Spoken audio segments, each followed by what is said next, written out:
যেই হুজুর পীর সাহেবের অর্ডার হয়ে গেল, মুরিদানদের মধ্যে একজন উঠে, স্টেজের পাশেই ছিল চেয়ার তুলে এক বাড়ি দিলেন। সঙ্গে সঙ্গে শাইখুল হাদিস আব্দুর রাজ্জাক রাহিমাহুল্লাহ তার শরীরের রক্তে মাদারসি স্কুল মাঠ রঞ্জিত হয়ে, ফিনকি দিয়ে রক্ত ছুটলো, মাথা ফেটে চৌচির হয়ে গেল চেয়ারের বাড়িতে। সেদিনে মনসুর মল্লিকের শ্বশুর সেই রক্ত এইভাবে হাতে তুলে নিয়ে আল্লাহর কাছে দোয়া করেছেন, আল্লাহ এই রক্তের দাবিতে এই মাটিতে যেন তাওহীদের দুর্গ গড়ে ওঠে। তার সেই রক্তের বিনিময় সেই মাঠেই এখন আহলে হাদিসদের মাদ্রাসা চলছে, আলহামদুলিল্লাহ। শুনে রাখুন হে বেদাতীরা, শুনে রাখুন হে মাজার পূজারীরা, শুনে রাখুন হে কবর পূজারী, ভণ্ডের দলেরা, যতই ভণ্ডামি আপনারা করেন, আপনাদের ভণ্ডামির ভিত নড়ে গেছে। হিন্দুয়ানি মতবাদ ভিতরে ঢুকে গেছে, যার ফলশ্রুতিতে মুসলমানের ছেলে হয়ে বলে রাষ্ট্র ধর্ম ইসলাম মানি না। তুই মানলেই কেন, না মানলে কি? তুই যদি রাষ্ট্র ধর্ম ইসলাম না মানিস, তুই যদি নাস্তিক হস, বলে নাস্তিক, আমি ধর্ম নিরপেক্ষতাবাদ, তোকে একবার দাফন করব, তোর কবরে পেট্রোল ঢেলে আগুন দেওয়া হবে। আত্মাহারিক টিভি, ওহির আলোয় উদ্ভাসিত জীবনের জন্য। আসসালামু আলাইকুম ওয়া রাহমাতুল্লাহি ওয়া বারাকাতুহু। ইন্নাল হামদালিল্লাহি ওয়াহদাহু ওয়াসসালাতু ওয়াসসালামু আলা মান লা নাবিয়্যা বা'দাহু ওয়া আলা আলিহি ওয়া আসহাবিহি ওয়া মান তাবি'আহুম বিইহসানিন ইলা ইয়াউমিদ্দিন, আম্মা বা'দ। ফাকাদ আরশাদাল বারি ফি মুআযামি তানজিলিহি ওয়া আযীমি খিতাবিহি। بعد أعوذ بالله من الشيطان الرجيم يريدون ليطفئوا نور الله بأفواههم والله متم نوره ولو كره الكافرون وقال النبي الأمين صلى الله عليه وسلم لا تزال طائفة من أمتي ظاهرين على الحق لا يضرهم من خذلهم وفي رواية من خالفهم إلى آخر الحديث أو كما قال عليه الصلاة والسلام। যাবতীয় প্রশংসা সেই মহান আল্লাহ পাকের জন্য, যিনি তার ইসলামকে হেফাজত করার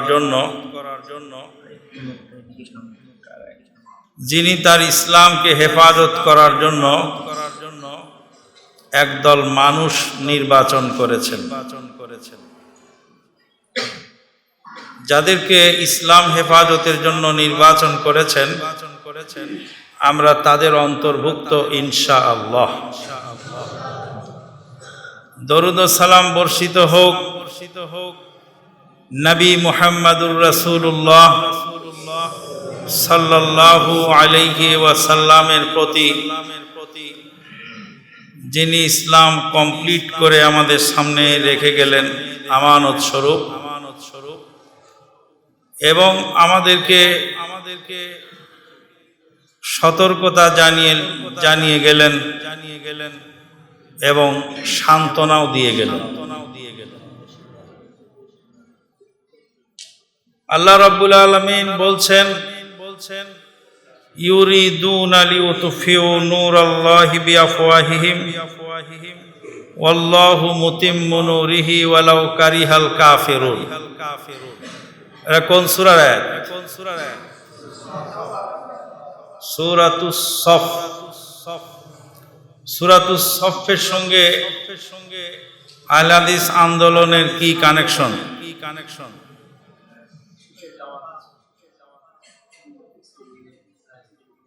যে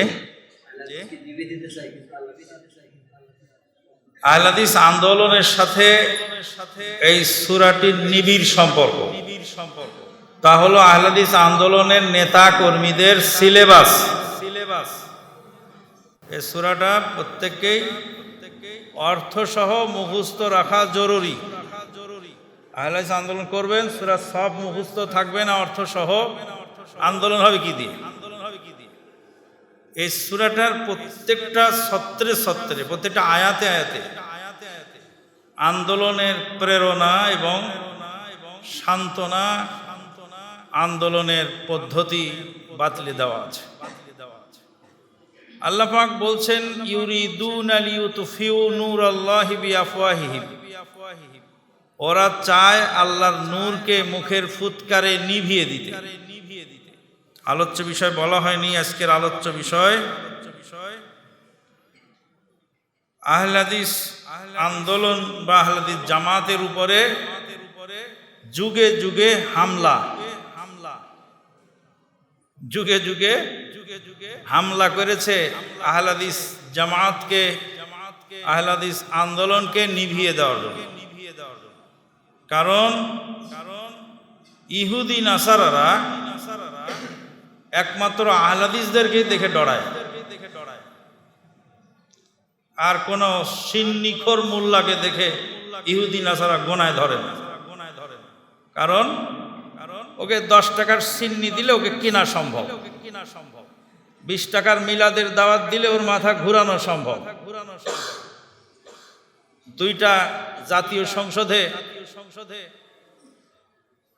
কি বলে এমপির চেয়ার দিলেই ওকে ঘুরানো সম্ভব। কিন্তু আহলে হাদিসদেরকে না ঘুরানো যায় টাকা পয়সা দিয়ে, না ঘুরানো যায় ভয়ভীতি দেখায়, আর না ঘুরানো যায় কোনো নেতৃত্বের লোভ দেখি। একমাত্র আহলে হাদিস জামাতের লোকেরাই এমন বেপরোয়া যে পৃথিবীর কোনো কিছু দিয়ে তাদেরকে নিয়ন্ত্রণ করা সম্ভব নয়, যদি কোরআন ও সুন্নাহর দলিলের খেলাফ সেটা হয়। আল্লাহু আকবার, সুবহানাল্লাহ। আশ্চর্য হই মাঝে মাঝে, একজন নিরীহ মানুষ, গ্রামের মানুষ, তেমন লেখাপড়া জানে, সমস্ত গ্রামবাসীরা ওকে মিলে নিয়ন্ত্রণ করতে পারছে। ও বাবা একটু আসতে বল, দলিল দেখাও। দলিল যদি আসে তো আসতে বলবো, দলিল নেই তো বলবো কেন?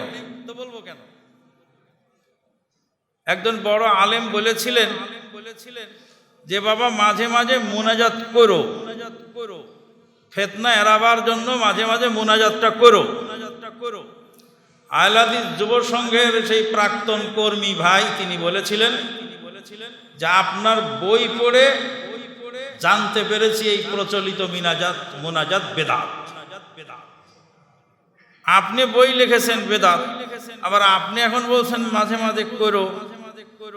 একটা শর্তে আমি মুনাজাত করব, আপনার বই আপনি জনসম্মুখে আগুন দিয়ে পুরাবেন, পুড়িয়ে বলবেন যে আমার এই বই মিথ্যা, আমি পুড়িয়ে দিলাম, তারপরে আমি করব, না হলে আমি এই কাজ করতে পারবো। শত শত মানুষ, জ্ঞানী গুণী লোক, শক্তিশালী পাওয়ারফুল লোকের সামনে একটা মসজিদের নিরীহ ইমাম, যার ঘরে চাল নাই, যার জামাটা ছেঁড়া তালি দেওয়া, এই লোকটাকে নিয়ন্ত্রণ করতে পারলো না। শেষে সেখান থেকে ইমামতি থেকে তাড়িয়ে দিল। বলে ইমামতি তাড়িয়ে দিতে পারেন, ইমামতি কেড়ে নিতে পারেন, কিন্তু ইমান কেড়ে নিতে পারবেন না। এই বলে উনি চলে গেলেন। আল্লাহ পাক বলছেন যে যুগে যুগে কোরআন এবং সহিহ সুন্নাহর উপরে কি হবে? আক্রমণ হবে। ইউরিদুনা লিইউতফিউ নূরাল্লাহি বিআফওয়াহিহিম আল্লাহু মুতিম্মু নূরিহি, আল্লাহ পাক তার নূরকে স্থায়িত্ব দান করবেন। ওয়ালাউ কারিহাল কাফিরুন, যদিও কাফেরেরা তা অপছন্দ করে। আল্লাহর নূরকে আল্লাহ পাক জ্বালিয়ে রাখবেন কাদেরকে দিয়ে? যাদেরকে দিয়ে ইসলামকে আল্লাহ হেফাজত করবেন তাদের সম্পর্কে নবী সাল্লাল্লাহু আলাইহি ওয়াসাল্লাম বলছেন, লা তাযালু তায়ফাতুম মিন উম্মতি যাহিরিন আলাল হক, হকের উপরে বিজয়ী থাকবে। অফির লা ইয়াযুররুহুম মান খাযালাহু, তাদেরকে যারা অপমান করবে অপমান করে তাদেরকে দমানো যাবে না। অফি রাওয়ায়াতিন মান খালাফাহু, যারা বিরোধিতা করবে, বিরোধিতা করে দমন করতে পারবেন। যুগে যুগে আহলে হাদিস আন্দোলন, আহলে হাদিস জামাত, আহলে হাদিস আকীদা যাই বলেন, এটার উপরে আক্রমণ চলেছে। ইদানিং কালে আমরা দেখতে পাচ্ছি জৈনপুরের জনক পীর সাহেব, তিনি হলেন শিক্ষিত বর্বর, মানে বিদ্যা বুদ্ধি সার্টিফিকেট অনেক গেছে, কিন্তু কাণ্ডজ্ঞান নাই। জৈনপুরের সেই পীর সাহেব লাগামহীন বক্তব্য দিচ্ছেন। কিছুদিন আগে সে আমাকে নাম ধরে বলছে, আমানুল্লাহ হারামজাদা জারজ সন্তান। আমি বলেছি বিচারের মাঠে তোমার সাথে ফয়সালা হবে, দুনিয়াতে না। আমি কি জারজ সন্তান না হালাল সন্তান, বিচারের মাঠে ফয়সালা হবে। আরো বলছে মদিনা ইউনিভার্সিটিতেও সার্টিফিকেট আনে নেই, মদিনার রাস্তা ঝাড়ু দিত, আর এখানে এসে বলছে আমি মাদানি, মদিনা থেকে লেখাপড়া করে আসছি। মদিনা ইউনিভার্সিটিতে 30,024, কত 30,024 হলো আমার কোড নাম্বার।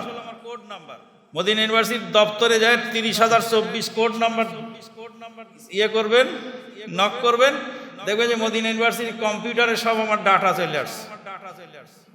কতদিনে ভর্তি হয়েছি, কোথায় কোথায় লেখাপড়া, কোন কোন রুমে ছিলাম, রুম নাম্বার কত, সিট নাম্বার সব লেখা আছে। একটা দিনও আল্লাহর ফজল করমে কোন লাল কালি ওই আমার নথিতে নেই, আলহামদুলিল্লাহ।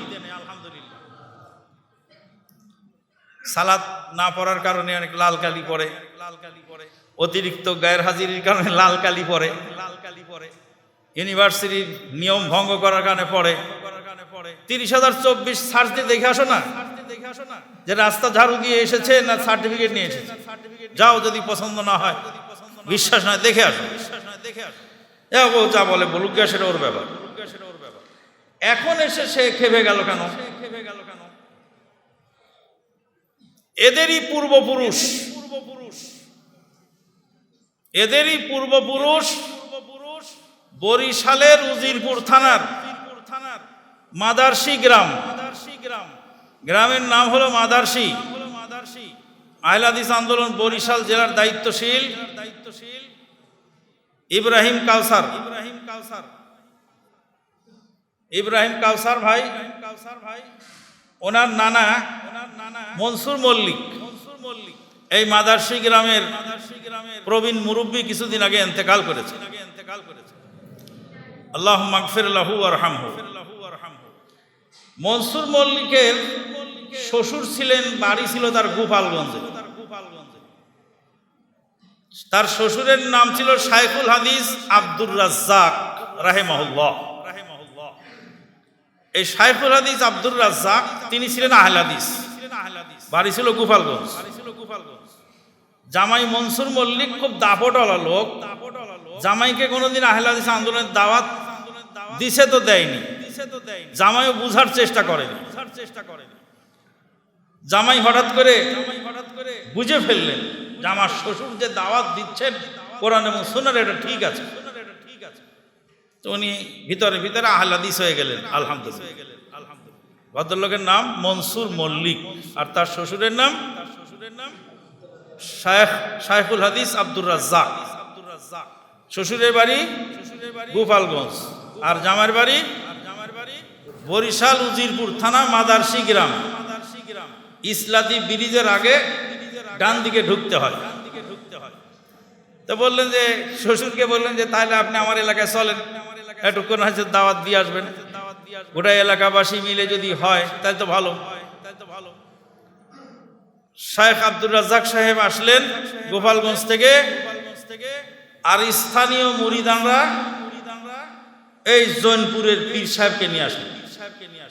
যেই পীর এখন বকাবাজি করছে আহলে হাদিসদেরকে, ওই পীরের পূর্বসূরিদেরকে নিয়ে আসলেন। শায়খুল হাদিস আব্দুর রাজ্জাক সাহেবের দলিলের সামনে এরা সব অসহায় হয়ে বলে চার মাযহাবের দলিল বের করো কোরআন হাদিস থেকে। বলছে চার মাযহাবের দলিল নাই। যারা কোরআন হাদিস বলে মাযহাব মানে না, তাদের দলিল হলো লাঠি পিটা। যেই হুজুর পীর সাহেবের অর্ডার হয়ে গেল, মুরিদানদের মধ্যে একজন উঠে, স্টেজের পাশেই ছিল চেয়ার তুলে এক বাড়ি দিলেন। সঙ্গে সঙ্গে শায়খুল হাদিস আব্দুর রাজ্জাক রাহিমাহুল্লাহ তার শরীরের রক্তে মাদারসি স্কুল মাঠ রঞ্জিত হয়ে ফিনকি দিয়ে রক্ত ছুটলো, মাথা ফেটে চৌচির হয়ে গেল চেয়ারের বাড়িতে। সেদিনে মনসুর মল্লিকের শ্বশুর সেই রক্ত এইভাবে হাতে তুলে নিয়ে আল্লাহর কাছে দোয়া করেছেন, আল্লাহ এই রক্তের দাবিতে এই মাটিতে যেন তাওহীদের দুর্গ গড়ে ওঠে। তার সেই রক্তের বিনিময় সেই মাঠেই এখন আহলে হাদিসদের মাদ্রাসা চলছে আলহামদুলিল্লাহ। কুয়েতের অনুদান সর্বপ্রথম আছে দেশে। প্রথম অনুদানের যে অংশ তারা কিছু পেয়েছিলেন, সেখানে মাদ্রাসা হয়েছে তাওহীদের মার্কাজ হিসাবে। সেখান থেকে দাওয়াতি কাজ চলছে। এ পীর সাহেবের মুরিদানরা, পূর্বপুরুষেরা এদেশের তাওহীদি জনতার উপরে নগ্ন হামলা চালিয়েছে, দমন করার চেষ্টা করেছে, পারে নেই। সেই পীর সাহেবের আরেকজন জৈনপুরীর পীরের আরেকজন খলিফা, তার নাম হলো মুফতি মিজানুর রহমান জৈনপুরী। মুফতি মিজানুর রহমান জৈনপুরী আহলে হাদিস আন্দোলন ঢাকার অফিসে এসে বলছেন, আমার পূর্বপুরুষেরা এদেশে পালকিতে চড়ে চড়ে মানুষের ঘাড়ে চড়ে ঘুরে বেড়াতেন আর মানুষের হাঁস মুরগি খেয়ে শেষ করেছে, মানুষের গরু ছাগল খেয়ে শেষ করেছে। কিন্তু আমি আজকে আহলে হাদিস হওয়ার কারণে আমার ইমামতি গেছে, এক মুঠ খাবারও দেয় না ওরা আমাকে এখন, আর হাঁস মুরগি দূর কি বা। বেলাদিউর রাজুল আরাফু বির রাজুল, বাড়ির মানুষ ভালো করে বলতে পারে বাড়ির খবর, এলাকার মানুষ বলতে পারে এলাকার খবর। জৌনপুরের পীঠ থেকে লোভনীয় এই অবস্থান ছেড়ে দিয়ে তিনি চলে আসলেন কোরআন সুন্নাহর এই ময়দানে। হাজার হাজার মানুষ, লক্ষ লক্ষ জনতা এইভাবে যখন কোরআন সুন্নাহর পথে চলে এসেছে, তখন এদের হয়ে গেছে মাথা খারাপ। কাদের মাথা খারাপ হয়েছে? যারা ব্যবসা করে খেত তাদের মাথা খারাপ হয়েছে। মাথা খারাপ হওয়ার কারণে তারা বিরোধিতা করছে। আউযু বিল্লাহি মিনাশ শাইতানির রাজীম। ইউরিদুনা লিইউতফিউ নূরাল্লাহি বিআফওয়াহিহিম। একটু কমিয়ে দাও ভলিউম। ওয়াল্লাহু মুতিম্মু নূরিহি ওয়ালাউ কারিহাল কাফিরুন। হুয়াল্লাযী আরসালা রাসূলাহু বিল হুদা ওয়া দীনিল হক লিইয়ুযহিরাহু আলাদ দীনি কুল্লিহি ওয়ালাউ কারিহাল মুশরিকুন। ওরা চায় আল্লাহর নূরকে নিভিয়ে দিতে, আল্লাহ পাক সে নূরকে স্থায়িত্ব দান করুন। সেই পীর সাহেব আহলে হাদিস জামাতের উপর আক্রমণ করে বলছেন যে ইহুদিদের দালাল,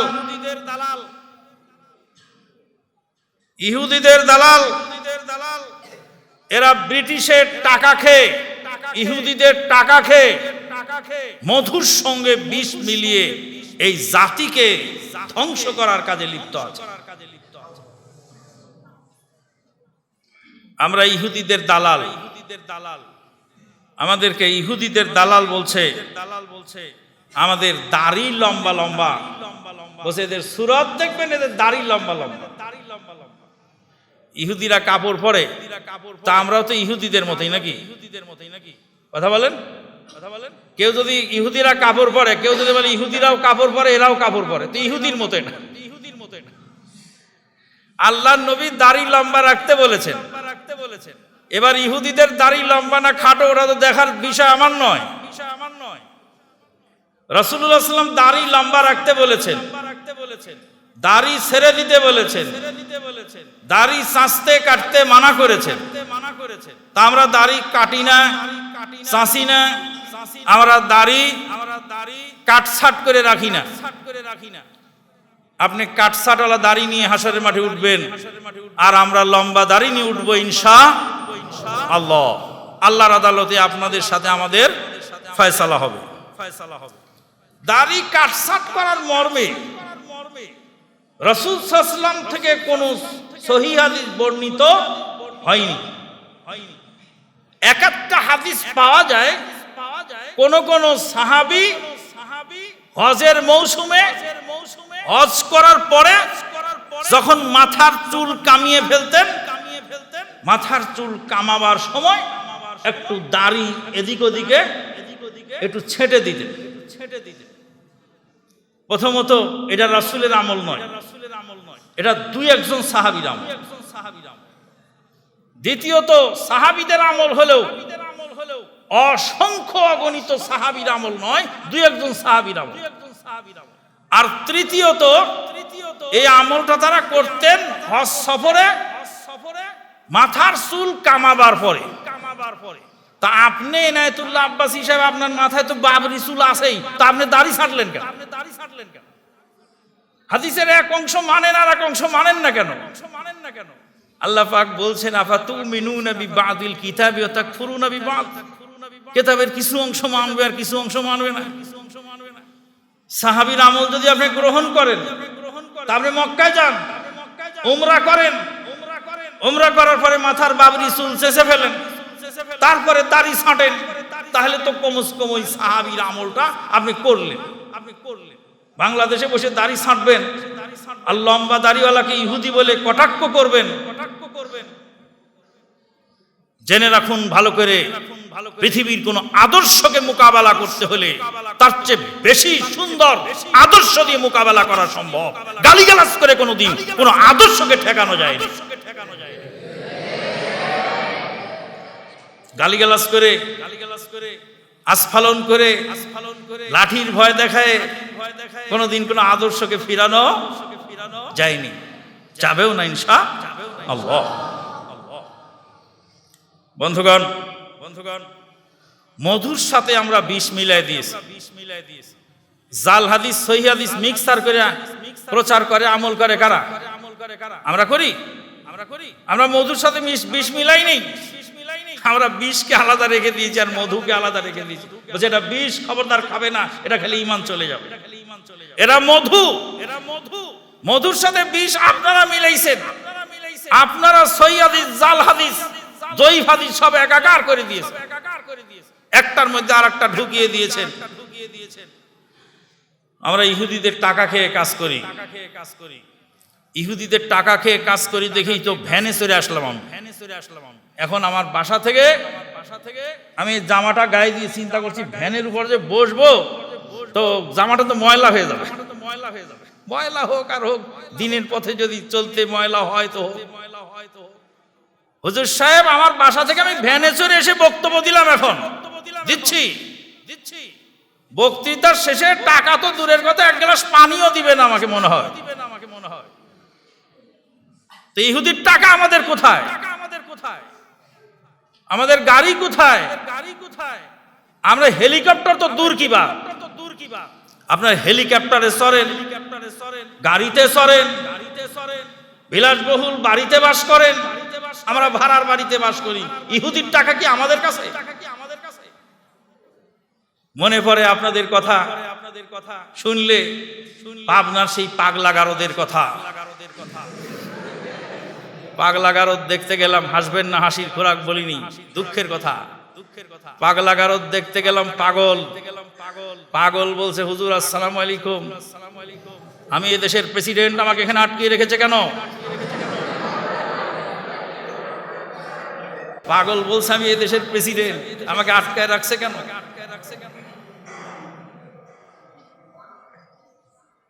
দর্শকদের বলছে তোরা পাগল, তোরা বুঝিস না দেখে আমাকে এখানে আটকায় রেখেছিস। তো পাগল সুস্থ মানুষকে পাগল বলে, আর সে নিজেকে প্রেসিডেন্ট ভাবে। আপনি কোরআন সুন্নাহর দৃষ্টিতে অসুস্থ। আল্লাহ পাক বলছে আউযু বিল্লাহি মিনাশ শাইতানির রাজিম ফি কুলুবিহিম মারাদুন ফাযাদাহুমুল্লাহু মারাদা ওয়ালাহুম আযাবুন আলীমুম বিমা কানু ইয়াকযিবুন। ফি কুলুবিহিম মারাদ, তাদের অন্তরে রয়েছে ব্যাধি, মরণ ব্যাধি। ফি কুলুবিহিম মারাদুন ফাযাদাহুমুল্লাহু মারাদা, আল্লাহ পাক তাদের রোগকে আরো বৃদ্ধি করে দেন। বন্ধুগণ, এই কথাগুলি কোনো ব্যক্তি মালিকানা, কোনো ব্যক্তিগত জীবন নিয়ে আমাদের আলোচ্য বিষয় নয়। এ কথাগুলি আমরা বলতে চাই না, কিন্তু বলতে বাধ্য করা হয়। সময়ে বলতে বাধ্য করা হয়। আমার সামনে যারা সোনামণি আছেন,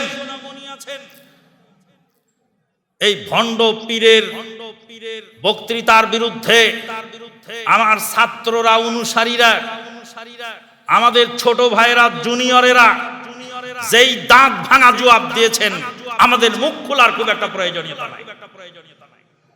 মনে মনে খুব খুশি হয়েছি যে আমাদের ছেলেরাও জবাব দেওয়া শিখেছে। এখন আমরা জবাব না দিলেও চলবে ইনশাআল্লাহ। আপনাদেরকে ওইভাবে গড়ে উঠতে হবে। আপনি নিজেই যদি দাড়ি ছাঁটেন তা আপনি কিভাবে জবাব দেবেন?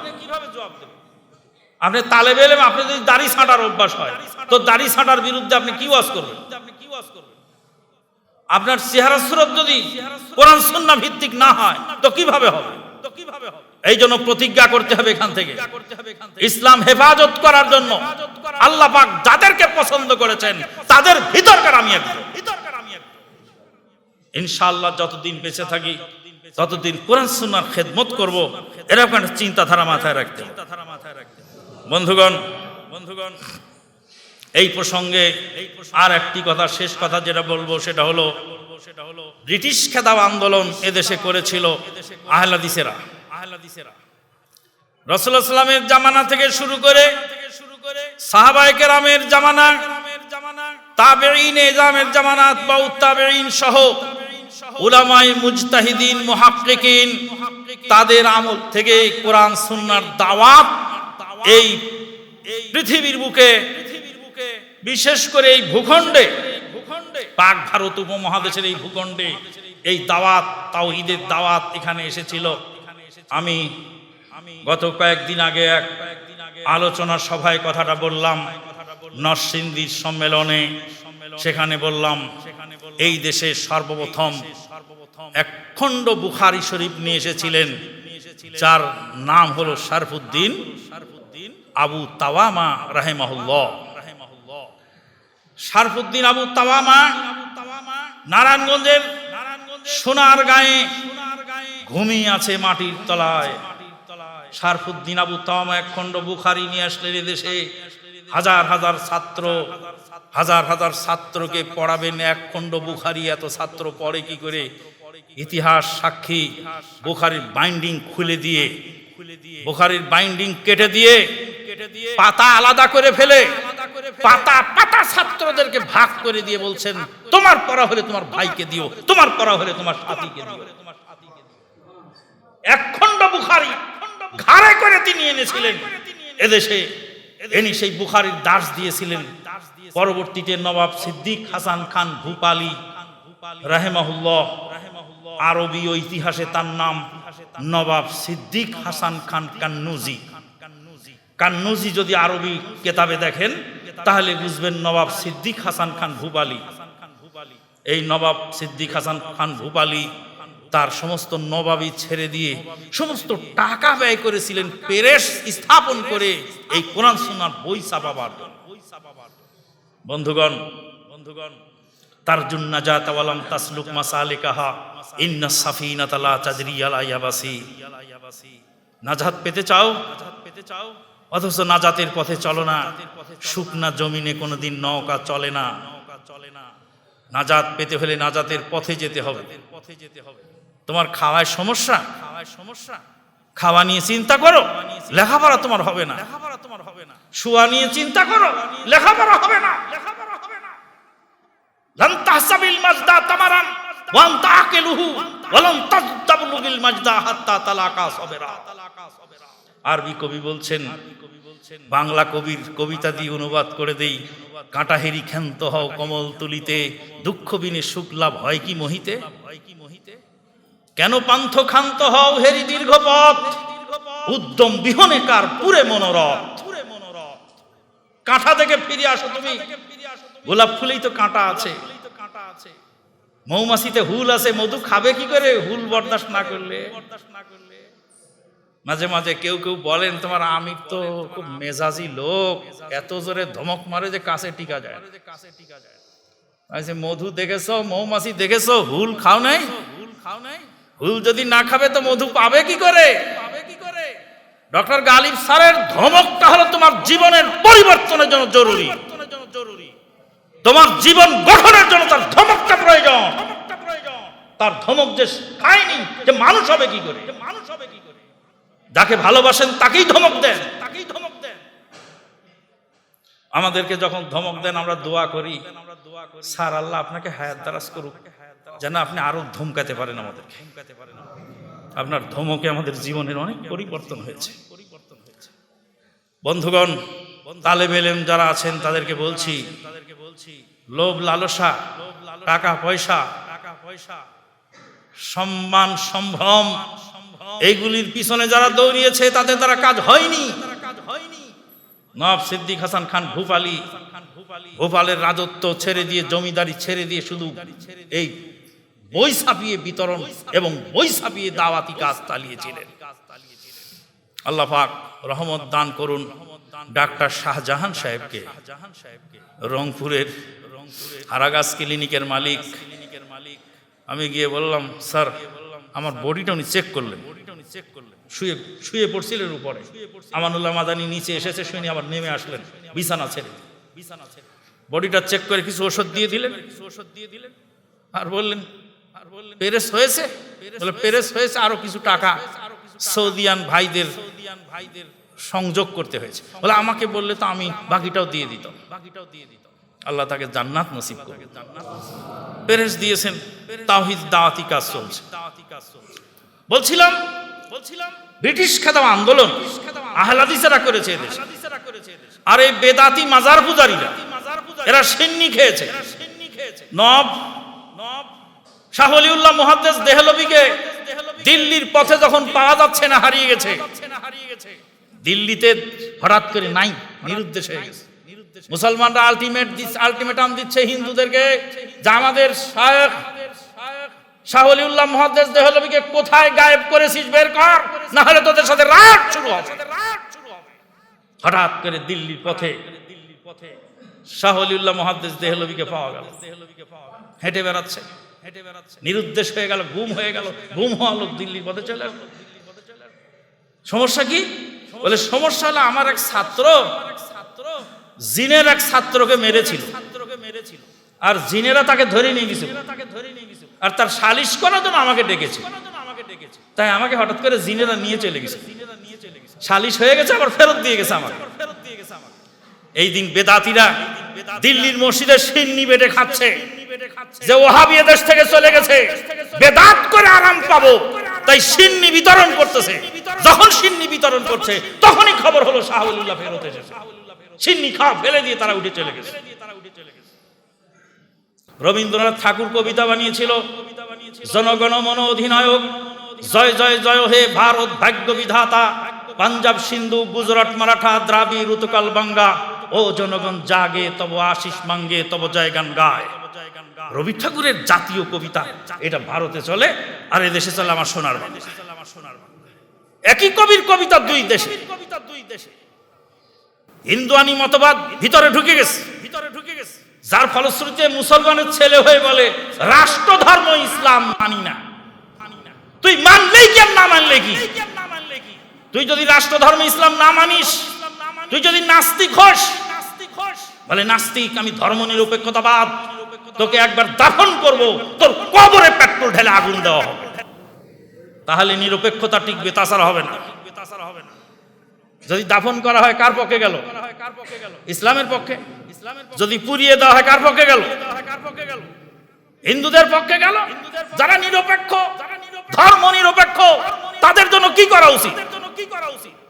তাদের একবার দাফন করতে হবে, আর একবার কি করতে হবে? পেট্রোল দিয়ে আগুন দিতে হবে, তাহলে নিরপেক্ষতা বজায় থাকবে। ভালো করে শুনে রাখো, আল্লাহ পাক বলছেন ওয়ালাহু আসলামা মান ফিস সামাওয়াতি ওয়াল আরদি তাওয়া ওয়া কারহা।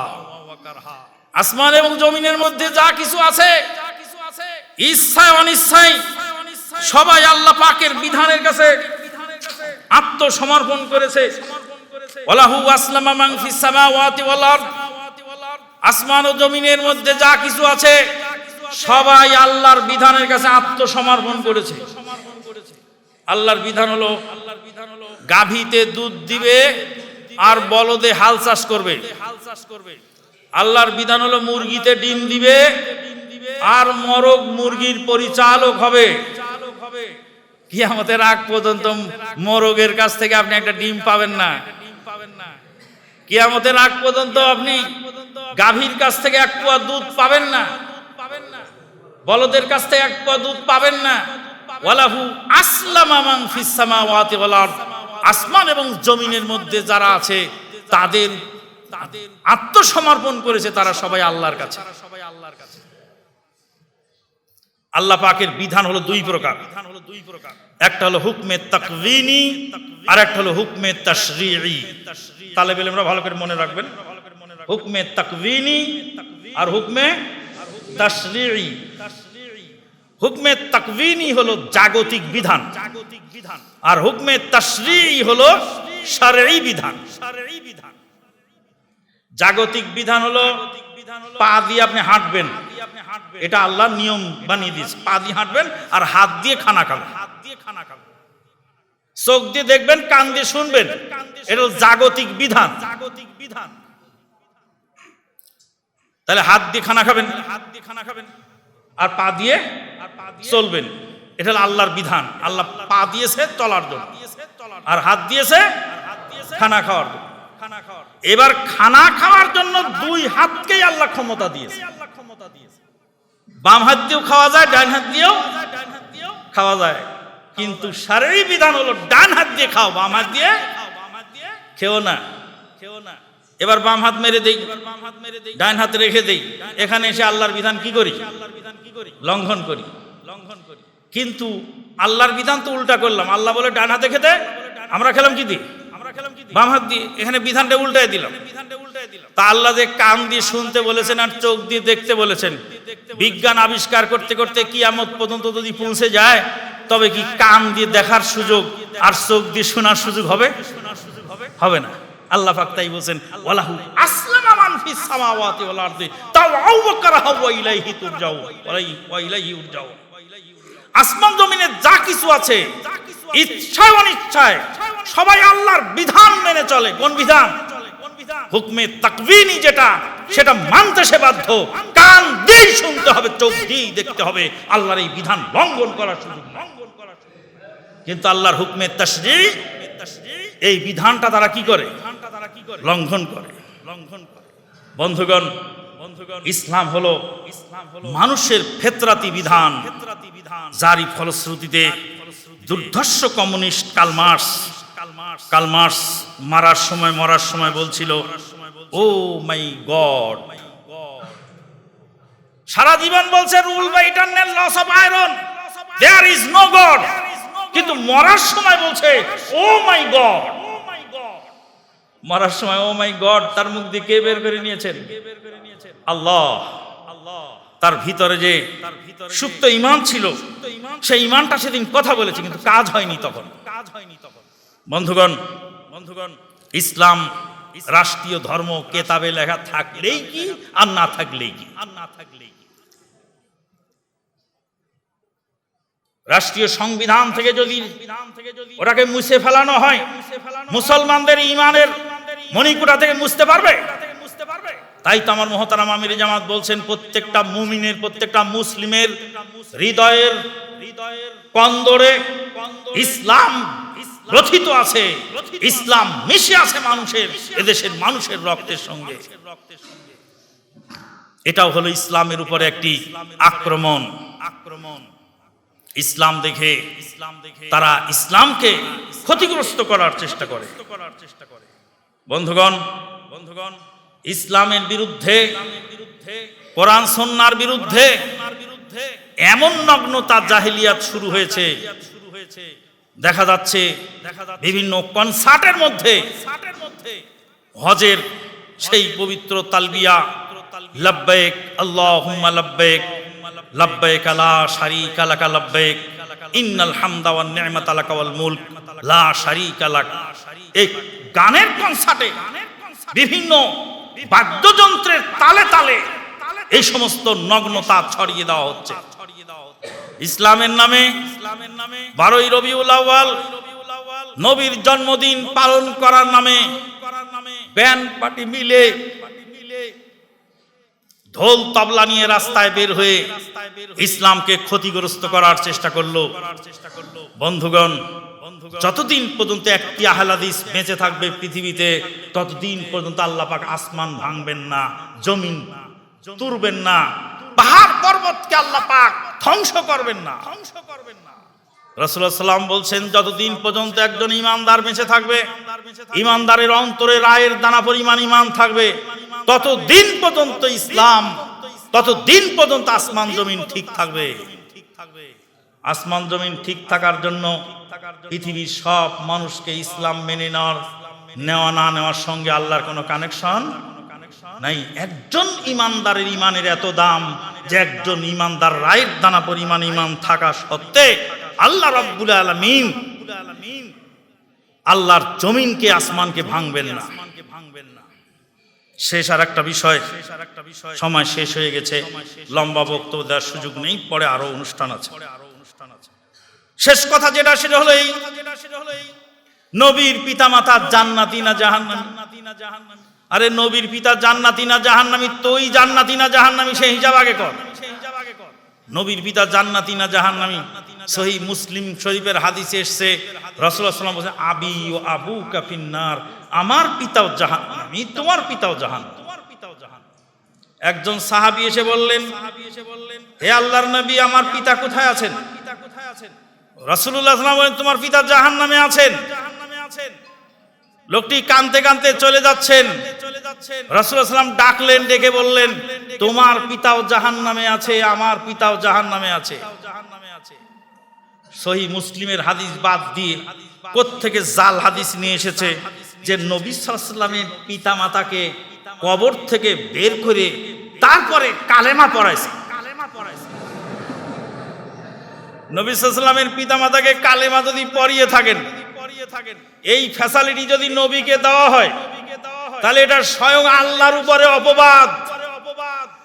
নবীর পিতামাতা কুফরি অবস্থায় মারা যাওয়ার পরে তাকে যদি কবর থেকে বের করে কালেমা পড়ানোর সুযোগ হয়, জাহেলিয়াতের জামানায় অপর লোকেরা যারা কুফরি অবস্থায় মারা গেল, তাদেরকে সেই সুযোগ দেওয়া হলো না কেন? নাউযুবিল্লাহ মিন যালিক। আল্লাহ কি তাহলে স্বজন প্রীতি করেন? এই জাল হাদিস বলার সঙ্গে সঙ্গে স্বয়ং আল্লাহর উপরে অপবাদ দেওয়া হলো। তাই আল্লাহ পাক বলছেন, ওমান আযলামু মিম্মান ইফতারা আলাল্লাহিল কাযিবা ওয়া হুয়া ইউদআ ইলাল ইসলাম। ওরসে জালেম আর কে হতে পারে? ওরসে জালেম আর কে হতে পারে যে আল্লাহর উপর অপবাদ দেয়? শুনে রাখুন হে বেদাতীরা, শুনে রাখুন হে মাজার পূজারীরা, শুনে রাখুন হে কবর পূজারী, ভণ্ডের দলেরা, যতই ভণ্ডামি আপনারা করেন, আপনাদের ভণ্ডামির ভিত নড়ে গেছে। আপনাদের এই ব্যবসার বেশি দিন চলবে না। আপনারা ওই ফেরকাবন্দির মরা লাশ নিয়ে 12 জন ডাক্তার গবেষণা করে লাইফ সাপোর্ট দিয়ে বাঁচিয়ে রেখেছেন। লাইফ সাপোর্টে আপনাদের ফেরকাবন্দি মাযহাব তরিকার বাঁচবে না, কোরআন সুন্নাহয় উদ্ভাসিত হবে দেশ ইনশাআল্লাহ। ওয়া আখিরু দাওয়ানা আনিল হামদুলিল্লাহি রাব্বিল আলামিন। সকালবেলা ঘুমালে হবে তো নাকি? কোরআন সুন্নাহয় উদ্ভাসিত হবে তো নাকি? সকালে ঘুমালে হবে নাকি এই মাদ্রাসা থেকে ও মাদ্রাসা দৌড়িয়ে বেড়ালে হবে? নাকি পড়ালেখা বাদ দিয়ে রাজনীতি করলে হবে? কি করতে হবে? পড়ালেখা করতে হবে, কোরআন সুন্নাহ শিখতে হবে। এই সমস্ত জাহেলিয়াতের শিখণ্ডীদেরকে দাঁত ভাঙা জবাব দেওয়ার জন্য জিন্দাদিল মধ্যে মুজাহিদ তৈরি করতে হবে। আল্লাহ পাক তৌফিক দান করুন। আল্লাহুম্মা আমিন।